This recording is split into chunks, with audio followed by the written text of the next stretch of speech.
Hello, happy Thursday. Welcome on into Let's Bet It. Laura Jabari here with Jared Smith. Jared, how are you today? It is Thirsty Oh, fired Thursday. up. It is Thirsty Yeah, Thursday. Good debates before the show. I wish we could record our pre-show meetings, little no one chats, wants to see and bring that, to them. be honest. No one wants to hear me rant and rave about the ins and Literally, you outs and the guys, I am trials not and kidding. tribulations. Jared comes on and immediately just starts talking I just and doesn't rant. stop for 20 minutes. No, I don't, honestly. Wait, hold on. Time out though. Did you get your hair did? It looks different today. Yeah, I did. How did you notice? Look at Because come on, Lauren, I notice these things. It looks Yes, it's fabulous. a little bit It looks darker, way but better than my uh, ranting and raving that went on pre-show about gambling media yeah, and all the I don't BS get that we two deal with on words a daily in. basis. I don't You get don't two need words to. in, but I don't mind listening. You I don't know. need to. You like to listen to me just babble on, just like the show. I just babble and babble until someone stops me. Stop me now, please, so we can start. Seriously. I'm Oh stopping you God. now because we do have a lot to get into today. We have our Better Up segment talking about some of these MLB games. I have a pretty juicy pitching prop, but I feel pretty You confident do. in it hitting. I know you have a walk this way parlay. And then we have I do. SEC preview with Jimm Ott, who's living down in Baton Rouge right now, working for ESPN. Going to Ooh. break down the SEC, what he expects from LSU, especially with Brian Kelly's tenure and his first coaching experience down there, bringing some winning mentalities from South Bend. Yeah. So we'll see how that goes. We obviously previewed the SEC Heisman race yesterday. Why I don't feel like there's any value in Bryce Young. So now we're gonna go over some of the win totals, division odds, etc., etc. So without further ado, let's get right into it, Gerard. Let's bet it. Let's Let's do start it it. out with, is the trend your friend? I'm gonna get to the Cardinals first. So my trend here, the Cardinals, 11 Oh and yeah, 0 lay it on in me. their last 11 games against the Rockies. How do we feel about them going up against the Wow. Rockies for game number 12? Senzatella Wainwright today. Both guys are kind of gas cans against the other lineup. That's surprising to me. Wainwright with 53 plate appearances against the current Rockies lineup averages 347 against. Yikes. Senzatella not much better, 311 in 80 PAs against the current Cardinals lineup. Listen, we did this. I don't know if you remember last year, right around this time. The Cardinals went on like a ridiculous winning streak, and we bet on them like every Mm-hmm. day for like a week. And it feels like that's happening again here. Maybe not to the extent. I think they won like 13 games in a row or something in like late August, Yeah. early September last year. I don't know if that's going to be the case here, but they're going to win the NL Central, and they're obviously very hot against this Colorado team. So, yeah, I will friend that one. I don't care what the line is. Cardinals are a tough fade right now. We made a friend, baby. Let's go. Got What a about this friend. one? Yankees versus Blue Jays. Pull out that Yurfie Nerfy sheet, Jared, because we're Let's going do it. Yurfie here. The Jays 6 and 0. Yeah, the Jays 6 and 0 to the Yurfie in their last 6 against the AL. Yeah, Montas Barrios today. I'm seeing a 72% implied Nerfy rate for these two pitchers since 2019, which, if you calculate the minus 120 odds, it gives you a little bit of an edge to the Nerfy. But here's the problem that I have anytime I bet a Yankees Nerfy, and it's two words: Aaron Judge. I can't get behind. And again, the numbers might say there is a slight edge with Barrios and Montas's Nerfy numbers this year, but I think Aaron Judge is the great equalizer. So that throws the Nerfy out the window. So yeah, friend me to this baby.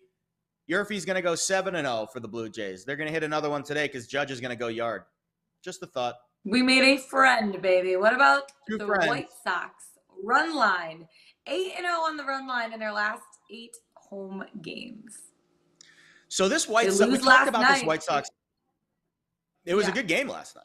You know, there honestly, Yeah. but we've had two good games in this series. And we talked about this series yesterday because it matters a lot more to the White Sox than it does to the Astros. But the Astros are one of those teams that likes to come in and stomp on your throat because they think they're the best team in the American League, and it's hard to argue right now. So Giolito's numbers against the Astros are very good. 198 batting average against and 114 PAs. We'll get to his walks prop a little later.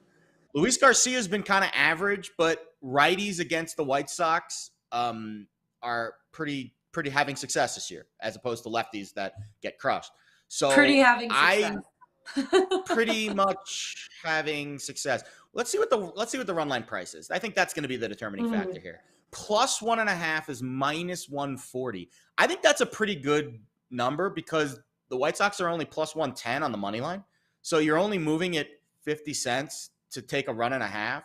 And we know about underdogs on the run line this year have been pretty successful. So yeah, I will take the 1.5. Give me another friend. We got some friends, baby. 3 friends today. Do it. You love to see it. Love it. Giants, yeah. Diamondbacks, Nerfy. The Giants 6-0 to the Nerfy in their last 6 at home. Funny you mention this because our buddy Caleb Wolfinger, who is part of the Pickswise editorial team that have absolutely crushed. You think I'm having a good season with Yerfy Nerfies. To be honest with you, I'm basically flat. The Pickswise crew has been hammering these Yerfy Nerfy bets this year. Yeah, they have been. Caleb likes one of the 2 games he likes today is this Giants D-backs game. When I'm looking at it and I see Zach Gallen, Logan Webb, I don't see a ton of value at minus 145, but it's hard not to, see the value in the Giants Nerfies, which have been hitting at a very high rate this year. And Gallen's been better of late. So yeah, I'll take that. Wow, you're on fire today with the trends. Go 4-0 with these. We got 4 friends, baby. Let's Crushing go. Thank you. I was trying to find some ones that you would like today, so I'm glad that we're leaving the house. I don't know where you find these.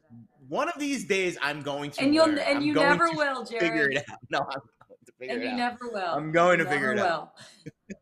Okay, we'll see. Okay, speaking of Yerfies and Nerfies, yes runs first inning, no runs first inning. The Nerfy went 8-7 yesterday. 3rd consecutive day. It's been minus units on both sides. You typed in the Google Doc, juice kills, yo.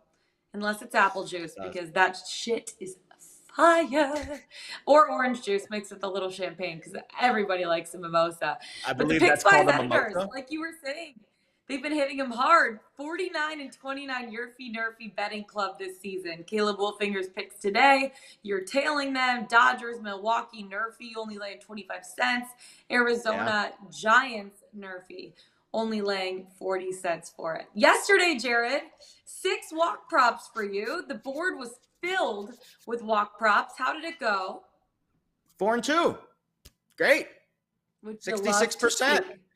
That's been so. That's exactly I've been what you said at the calculating them beginning all too. year. You're like, yeah, 5-1, 4-2. Exactly. That's where I'm going for every day. I totally agree with with that 66%.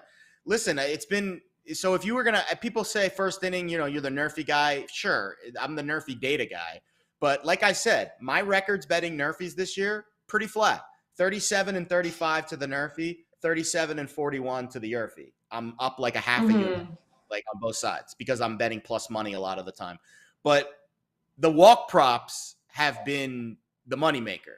That has been the reason why I am having a winning season. They've been your bread and butter, baby. Bread and butter, baby. B&B, bread and butter. Let's go.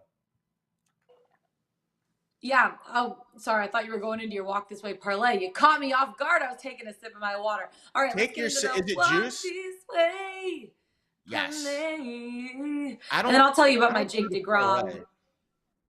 What do you want to do? DeGrom first or what? I'll tell you about the Jake DeGrom strikeout prop because it is juicy AF today, but I like it.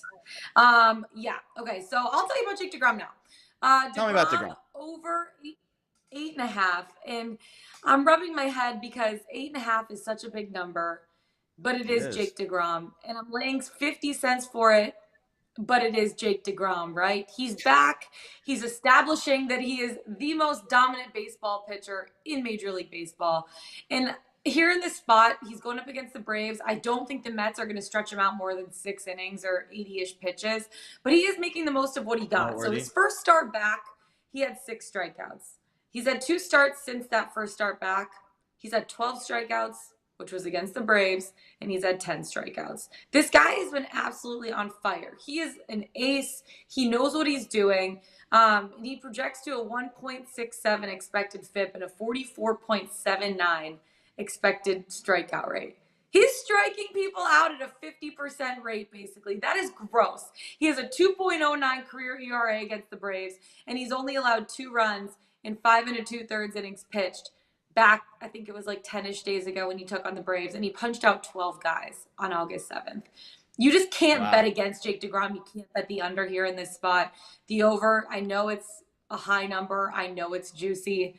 But again, if it's some orange juice, let's pour some champagne in there and let's hit a prop bet, baby, because Jake DeGrom is going over 8.5 strikeouts today. But I want to hear about your walk this way, parlay. Love it. It's really hard to argue with DeGrom anything under 10. You can't. I You think can't go up. I You think can't eight fade and a it. half. Yeah, and like, listen, he's very well rested, so I don't think the Mets are worried about fatigue. He's only started 3 games all year. If anything, Yeah. they want to get him stretched out for the playoffs. So I listen. I think he's going to have a great September. I love that pick. You love to see it, as my co-host would say. You'll love to see it, if you will. You'd love to see it. All right, you've done your song, you've done your dance, which means it's time for the Walk This Way parlay. We haven't done one in a few days. I know. We'll see if we can go 3-0 today. I really like. So I had a fourth one that I'll give you. That's not in the parlay because the price just didn't make sense. But I think Corbin Burns is an honorable mention today, over 1.5. You're laying a big number on it, but and the hit rates don't make sense. But if you want a fourth walk parlay or walks prop and you want to make the parlay even juicier, I'd put Burns in there. But here's what's actually in the parlay. This is the meat and potatoes of the BB parlay today. Lucas Giolito, over 1.5 against the Astros. We talked about him just a few moments ago. Giolito's hit rate this year, 67%. That equates to minus 200 odds, 14 of 21 starts, over 1.5. If you include last season, you get 58%, which is minus 141 odds, 31 out of 51 starts. So again, I'm only laying 25 cents for this bet. And the hit rates for Giolito are telling me this should be between minus 140 and minus 200. So I feel like we got a pretty nice cushion in there to start. Now we look at the lineup, which only makes this bet more valuable. How about this? 31 consecutive right-handed starters have walked at least one batter against the Astros. Of those 31, 22 have gone the full Monty and gone over 1.5. That's 70.9%, and that equates to minus 242 odds. My sheet got cut off there for a second. So again, we're only laying 25 cents for this bet, but the Astros hit rate is basically minus 240. Nice cushion there on Giolito at minus 125. All right, Dane Dunning. This one moved 10 cents this morning. It was even odds when I looked at it.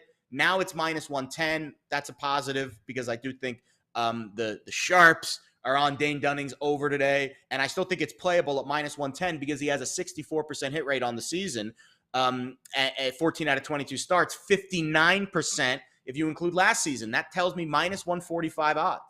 So again, minus 110 to what the hit rate has been over a almost 50 start sample size, minus 145. Nice cushion in there. Now let's look at the lineup he's facing today. Oakland, 8 consecutive right-handed starters have gone over 1.5 against the A's. They have the second highest walk rate in baseball against righties in the last 30 days at over 10%. You don't think of the A's as this great lineup, but it's a money ball approach, which means they like to draw walks and get on base, and that approach has been fruitful over the last 30 days with a walk rate of over 10%, well above the major league average. Finally, JT Brubaker, over 1.5 against the Red Sox today. I don't understand this line at all. Brubaker has a 82% hit rate on the year, 18 out of 22 starts. That equates to minus 450. Crazy. It's 65% if you include last season, so it decreases a little, minus 188. And he's facing a Red Sox lineup that's been pretty average walk rate this year, so it doesn't decrease the value. And if anything, 4 out of the last 5 right-handed starters have gone over 1.5 against the Red Sox, 6 of the last 10. So I feel like this is a good bet. I'd play this up to minus 200 based on what the odds are telling me. So I'll give it to you one more time. Giolito over 1.5, Dunning over 1.5, Brubaker over 1.5, plus 489 on the Walk This Way parlay.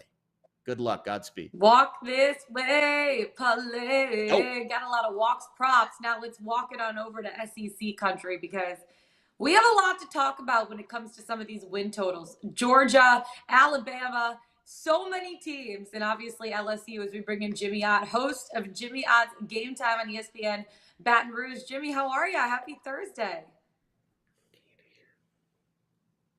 Oh, you can't hear us? You got us, Jimmy? No. Check, check, check. Uh-oh. No, he doesn't. We We can can hear hear you, him. Jimmy. Can Jimmy hear us? Check 1, 2. No dice on Jimmy. Check one, Oh, that's a one, shame. two. No, Jimmy. Check Well, we 1, can start 2. it out here. I got it now. 100%. Yeah, we'll start out here. Oh, I he can can hear hear you us guys now. now. You can hear us. Okay. Hey, Jimmy, Yeah. Jimmy, there he you can hear is. us? Hey, how are Jimmy. you? Let's go. Hey, he's back, Okay, baby, sorry back about and that. better than ever. Jimmy, how are ya? Good. How are you guys doing? Oh, lovely. Good. Excited for football season, which is literally right around the corner. First game is next week for a lot of these teams. I want to start it out with LSU because are you living in Baton Rouge right now? Is that what you Yep, are? yeah. Covering the LSU So you Tigers obviously for watch 30 this years. team. Yeah, love that. You obviously watch this team extremely closely. Let's talk about Brian Kelly because I've been a Notre Dame fan my whole life. My dad, both my brothers went there. Now he went against Notre Dame, ended up going down to LSU. A lot of question marks across the board as they have 39 scholarship players on the roster for the Texas Bowl. What are the expectations for the Tigers this year? Can they get over their win total right now, which is set at 7? Yeah, seeing still some 6.5s out there. They are getting a little bit of public money, and the thing is it's a total makeover. Now they had an open scrimmage. He's been really giving us a lot more access this year than usual, and it was Jaden Daniels is a starter. He's getting most of the number one reps, but it was a close competition yesterday as far as performances, rather, with he and Garrett Nussmeier.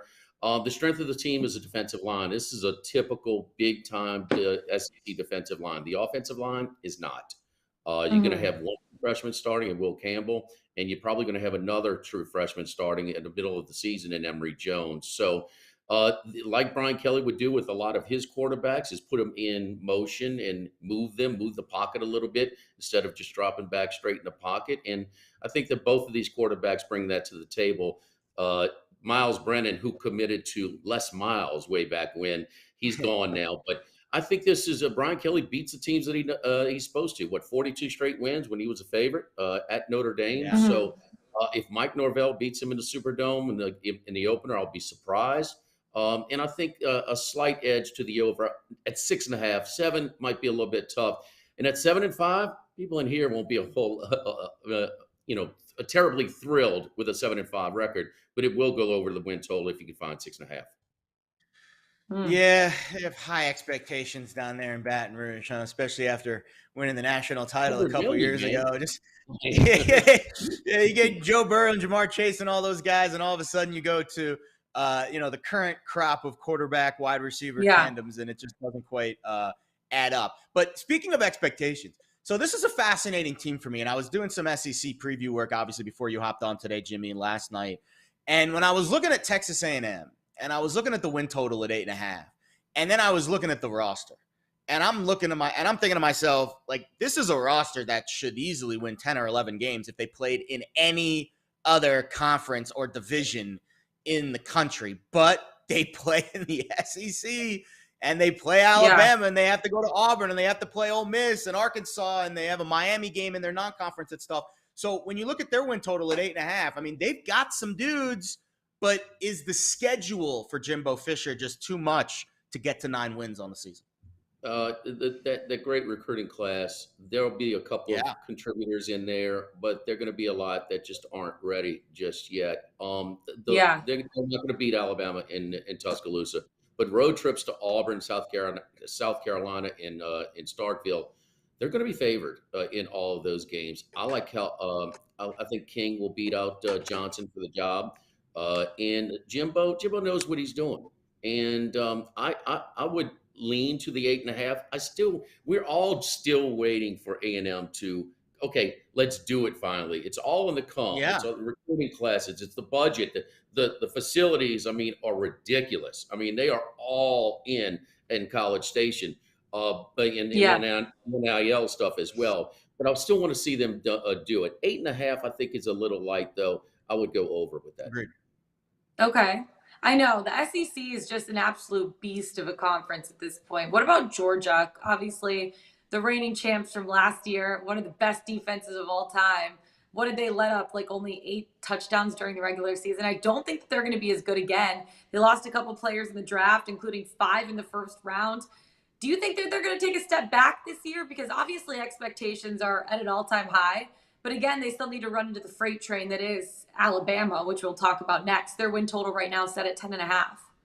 A couple. That's a busload that they lost in the draft. I mean, yeah, that is a couple. I think 15, right? 15 players. I guess it's more of a few than a couple, but who's counting? Hey, A boatload. I think the national championship hangover is a real thing in college football. Even Nick Saban here, when going from 2003 to 2004, lost 4 games that year. We all know what Ogeron did after the 2019 great season.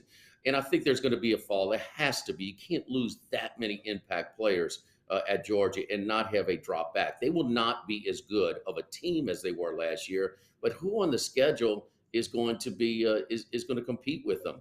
Tennessee between the hedges, not so fast. I mean, Oregon. Yeah. This is a team that is going to be double-digit favorites in every one of their games, and so Oregon. I mean, going coast to coast, they can't compete with Georgia. One thing that Kirby does year in and year out, he recruits. He'll still be talented. They won't be quite as good, but they're going to be. It's going to be tough to keep them from winning 11 games. Give them maybe one hiccup along the way that will surprise them, but they're going to be heavily favored in most of the games. I'll tell you two that I've liked really a lot, and that is Ole Miss at 7.5. I found minus $1.40. They will be 7-0 when they come to Baton Rouge. I mean that schedule is backloaded. I mean the toughest games are Kentucky and Auburn at home. And Auburn, this is one of their weakest teams that they've ever had. 6-6 is the chalk for Auburn. I mean, that is Brian Harson's got a tough road to hoe.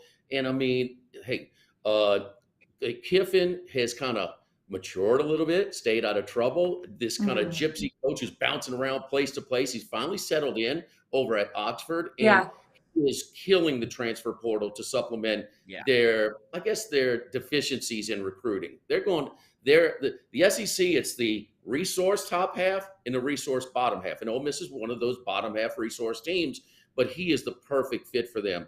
Jackson Dart is going to be fine, okay? I saw Matt Corral take snaps at Ole Miss before Kiffin got there. It wasn't pretty, okay? And he's not off to a great start in the preseason. They're going to be really good, 7-0, with winnable games at LSU and Arkansas after that, and they should beat State at home. I love Ole Miss in the 7.5. And one of those teams I talked about in the first 7, Kentucky, Stoops, he is one of the guys that gets the most out of the least. But Kentucky loses 7 starters on offense, an offense coordinator who is very good, running back Rodriguez, who rushed for 1,400 yards, Wan'Dale Robinson, who had over 100 catches and 1,300 yards. I mean, Levis is good, okay, but he can't carry it by himself. 24 touchdowns to 13 interceptions last year is really not great when you have a running game to help you out so much. I found under 8, minus 120. 5-1 in 1-score games last year. That reverts back to the mean. I like Kentucky under 8. I love that. Okay. So I was looking at Auburn too, 6.5, heavily juiced to the under. And I don't see 7 wins on Auburn's schedule, Jimmy. You're talking early Mercer, San Jose State. Okay, they start 2-0. Then they play my boys, Penn State. Then they play Missouri. Then it just gets brutal. LSU, Georgia, Ole Miss, Arkansas, at Mississippi State, Stark Vegas, not an easy place to go. Then A&M. Then they get the reprieve against Western Kentucky before the Iron Bowl in Tuscaloosa. I don't see 7 wins on Auburn's schedule this year, and it looks like Brian Harson's getting the enemy is at the gates right now with a lot of those boosters after what's gone down in Auburn the last couple seasons. So to me, that's another one that I would take a very strong look at. Yeah, they've even changed the rules where if a coach has to cooperate with an internal investigation, unlike Bruce Pearl, who kept his job over there. So they're stacking the deck. They're stacking the deck, and nobody pays coaches not to coach like Auburn. Okay, so 6.5. If you found a 6.5, I'll go with that. But it's still Auburn. I'm sorry, but I will favor them against Penn State at home. That was a close game. That's fair. Valley last year. Trust me, I'm not too high on my boys this year, Jimmy. I'm not too high on them. Neither am I, Jared. Not with John Clifford under center. I know. Can't we find somebody better than him, huh? You would think all the recruiting classes, Jimmy Franklin. I know we're not talking about the Big Ten, but we are talking about Auburn, so it's only fair. But you would Yeah, think this with all is the not a recruiting good Auburn classes that team. Jimmy And Franklin again, brings in, but they can't find a they're quarterback. 3-1 or 4-0 maybe in the non-conference, and the LSU game is a toss-up. Arkansas at home is a toss-up. At Mississippi State is a winnable game. At Ole Okay. Miss, at Georgia, at Alabama, no, they're not winning those games. Okay, Yeah. so maybe the three Yeah. random wins, maybe those 3 road trips, and then you reduce it down to 6 games. And it does look like a 6-6 type of team. So It I, does. I only Mhm. saw 6. I was looking for a better number. What is the juice you showing on the under right It's now? minus 160. So from what That's I'm doable. seeing and from some of the smart people, out in Vegas here, 7 was gobbled up very quickly. And we Yes. did see Yeah. a lot of movement to the under on Auburn this year because of all the off-season tumult that they've been through. But it looks like the market's bottoming at 6.5. I don't think we'll get to 6. 6.5 is pretty juiced heavily to the under here. And probably just because Auburn's branding, it started a tick high. But that's a big deal between 6.5 and 7. Yeah. Because as I said, 3 Huge. games they can't lose, 3 games they can't win. This is a 6-game schedule. And I mean, Yeah. a half a game is a big deal. And yeah, 6.5, I would still go to the under, and I would lay that price that you have right now. Yeah, 6 plus 4, if math is correct in my head, is 10. Alabama's win total right now is set at 10 and a half. And this is the team that actually did only lose a couple of wideouts. Not a few, not a ton, only a couple of wideouts from last season. 100% of their wide receiver output is gone this year. Hey, Nick Saban Yeah, in that's Alabama. actually true, but it is only a couple. If math is correct, Jared, here we are practicing calculus alongside SEC betting. But okay, I talked yesterday about why there's no value in betting Bryce Young to win the Heisman again. There's too much fatigue, too much hangover from that kind of, voter fatigue. But he shouldered a lot of the load last year. I think he was sacked like 41 times. Is this something that could maybe hurt Alabama again this season, or do you feel like they tightened up in the trenches a little bit? And do you think Alabama goes over the win title and wins the SEC this year, or does Georgia have a good opportunity? That's a great point because their offensive line was one of the weaker that they've had. They will be better up front, no doubt about it. And we've seen Alabama win national championships without a good quarterback. And now they have an elite quarterback. They're going to have the Anderson came back for whatever reason. 10.5 is a steal for Alabama. They're going to be double digits, probably 2 touchdown favorites in every game. Again, it's the SEC. They're going to be in a game somewhere along the way. We don't know where. Who could have predicted College Station last year that they would be in a war? But they're still in Auburn. Auburn, they should have lost if Tank Bigsby stays in bounds to continue to run the clock. But over 10.5, it's juiced. I've seen all the way up to minus $3 right now, and I'm willing to lay it. I mean, they're not losing 2 games with this schedule. I just don't see it. So that one trip to Tennessee, let's pump the brakes on Tennessee. I do like Tennessee over 7.5. But Hendon Hooker, 31 touchdowns, only 3 interceptions. There were 3 quarterbacks that they missed last year. Miami, Van Dyke instead of King, Utah Rising instead of Brewer, and Hendon Hooker instead of Milton. There's no excuse for those 3 quarterback decisions to start the year. So that's production without all the reps with the number ones, without knowing you're going to be the number 1 starter. Tennessee's going to be loaded on offense, but Heupel likes to run that up tempo. It compromises his defense. They took 106 snaps in the bowl game against Purdue. I don't think Tennessee is ready to challenge the elite, and certainly not Alabama in October. So Alabama over 10.5, even at that ridiculously heavy juice. It's funny, Jimmy. I watched a lot of the pressers at the SEC Media Day, and you can offer a lot more context here because you probably watched a lot more of them than me over the years. But when Nick Saban rolled up to the podium, he just had this look on his face like, man, y'all are screwed this year. Like it just, and again, he's usually pretty buttoned up, but he wasn't as buttoned up as I normally view him. And maybe it's because he knows he's got a dude in the backfield, Jahmyr Gibbs, who maybe is the best running back in the country, perhaps playing now behind a good offensive line. Maybe because he knows he has Bryce Young, who is coming back and playing in the national championship, having all that experience and the chip on their shoulder from losing in that game. To me, at minus 300, you say that's a 75% hit rate. I feel like it's 100%, maybe 90% that Bama wins 11 or more this year. So, yeah, there is value to that number. And do you get the vibe that Saban's just like, all right, guys, y'all are screwed. We got the best team Rat in the country this poison year. proof, maybe we can call it, huh? Yeah, I mean, right. we're throwing out all this rat poison that he loves because he's big into the psychology part of building up college football players as well. And he's the best. He's the best at it. The poor local media just gets beat on. I mean, he crushes them. If they get in his way, he just kills them. And I love how he opens it up every year at SEC Media Days. I really do appreciate you guys. Okay, it's Nick, please. You're gonna kill us. Okay, yeah. As it Come goes, on but- now, Sammy. Come on. I know, seriously. Honestly, I would. Oh, you could go, Jimmy. I'm sorry. It's just I agree with you. That line, you made a very good point earlier. They overcame that line. They've overcome mediocre quarterbacks to win titles before. Yeah. It's all set up this year. I mean, offense coordinators, the first thing you got to figure out, Will Anderson, where is he? Because they move him a lot in their schemes, and it's just a constant headache. The toughest game will be in Oxford. That will be a good game. That place will be electric. Ole Miss has a little bit of a history of playing with Bama and beating them at times.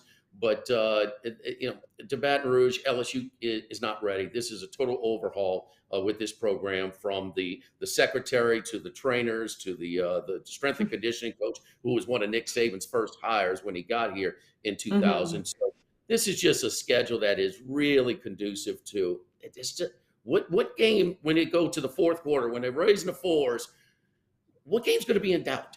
I mean, one maybe? None. So 10.5 is Maybe. fine. Yeah. No, I totally agree with you on that. Honestly, and Alabama's just on a revenge tour at this point after losing last year to Georgia. So they're going to want to come out, and they're going to want to give it everything that they have. Jimmy, we so appreciate your time. Get those headphones checked out, okay? Get those headphones checked out. Unlike Nick Saban, Jimmy, we really do appreciate you. Unlike Nick Saban, saying Anytime, it to guys. say it. Yeah, anytime. Thank you. Enjoy the SEC season, Jimmy. That was Jimm Ott, the host of Jimm Ott's Game Time on ESPN Baton Rouge. Make sure to check it out. All right, before we get into our best bets of the day, Jared, let's go to Pickswise.com, the 3-star play of the day. What do we got? Yeah, not a lot going on today, other than Diane's John Rahm pick, which, by the way, I put a half a unit on John Rahm because I love money, and Diane did a great handicap with it yesterday. Yeah. But besides that, no 3 stars today. We gave you the Yerfy Nerfy picks that Caleb Wolfinger likes. I'll give them to you one more time. Brewers and Dodgers, Giants, D-backs. These are early games today. Matinee, getaway days. So get them in. Get them early. Go to Pickswise.com. Get them in, get them early before they get away. All right, time for our best bets of the day. I'm going to start out with mine, which is an under. Let's roll. Red Sox, Pirates, under 8.5, baby, at minus 110. If someone would have told me coming into the season that the Orioles would be better than the Red Sox, I would have laughed at you. Things right now are not trending up for Boston at this point. Over the last 30 days, they rank in the bottom half of Major League Baseball in WRC+. They're near the bottom of the league in walk rate and in strikeout rate. It's not an ideal combo to be able to get on base between those guys. And then you look at a guy like Josh Winkowski. He may not be punching guys out at a high rate, but he does force a lot of ground balls. So I do have confidence in him going up against a Pirates offense that hasn't been very good either. Jose Quintana was traded. Now JT Brubaker is the Pirates' best starter. He's still not amazing, but he's hold his own. Both bullpens are extremely weak at this point. For me, it's 2 offenses that have struggled a heck of a ton. Both are in the bottom 5 in Major League Baseball WRC Plus over the last month. 8.5 runs is a lot against, if you look at 2 quality-ish pitchers in a ballpark that doesn't really allow many home runs. So I like the under 8.5. 8.5 seems high for me in this spot with 2 offenses that just are sucking right now and 2 pitchers that are decent to a little bit above decent to be able to hold each other's offenses to less than 8.5 runs. And only laying 10 cents for it, minus 110. Why not? Tossing it in there, putting a unit on it. You like your Nerfies for your play of the days. Even loving these bad boys. So we gave out 2 Nerfies yesterday, Dodgers, Brewers, and then Red Sox, Pirates. Of course, the one that lost was the one we gave out for the play of the day. The one that won is the one we didn't give out for the play of the day. That's been my MO with plays of the day this year. That's why I'm down 13 units giving them out. But listen, I'm not going to stop because we have to give out a play of the day. We're contractually obligated. So I'll tell you this. I'm betting 2 of them again today. One of them is that Brewers-Dodgers one. The other one is this one, Athletics-Rangers to the Nerfy at -105. I would bet both the same amount. Just because it's a play of the day doesn't mean I value the pick any more than I do the other one. It's just we have to give out one. Sadly, I can't give out 2. So here we go. It's the Athletics. It's the Rangers. It's Zach Logue, who's 7-1 to the Nerfy this season. Very impressive stuff. 214 average against 1.0 flat whip in the first inning. That's pretty impressive for a lefty who is facing a Rangers lineup that's about average against lefties this year, so not a huge edge there. Dane Dunning's only 14-8 to the Nerfy this year, which is less than average. We don't like that, but he is much better at home. 8-3 this season, 21-7 at home since 2019. There's just something about Globe Life Ballpark that gives him a little added boost in the first inning, just a little more comfortable. And the one thing I like about Dunning's first inning statistics, and we talked about this before, his xFIP, his expected FIP, is much lower, almost half what his actual FIP is. So maybe a little unlucky with that 14-8 Nerfy number this year. So I think we're going to get a little bit of positive regression there. Lineups are both below average. We've talked about Oakland's lineup. They burned us the other day, but for the most part, this is an A's lineup that's under 25% for the season. Same thing for the Rangers. Overall this season, under 25% scoring rate in the first inning. The Major League average is about 28%. So I like the lineups being below average, and I like some regression. Why? Well, the Yerfies hit in both games of this series so far. Yesterday, both teams scored in the first inning. And what do we notice about these bets? When you see it swing in one direction, wildly, it tends to swing back pretty quickly, and we get these 50-50 vibes all season long. Well, I've seen 2 straight Yerfies in this series. I think getaway day today will be a Nerfy, laying just 5 cents over at the Westgate. A's Rangers, Nerfy -105, play of the day. But I would bet that Brewers-Dodgers one too, because odds are we'll go 1-1. We'll hit that one and lose this one. But that's just what the numbers have been saying this season. I mean, you flip a coin, Jared, you have a 50% chance of winning. That's all I got to say about that. Getaway day for Major League Baseball. Getaway time for us. Find us on the Pickswise YouTube channel. Go to pickswise.com. Follow us on Twitter. Jared Smith, Lawrence Barr, LJ. We'll see you tomorrow. Let's get it. Let's bet it.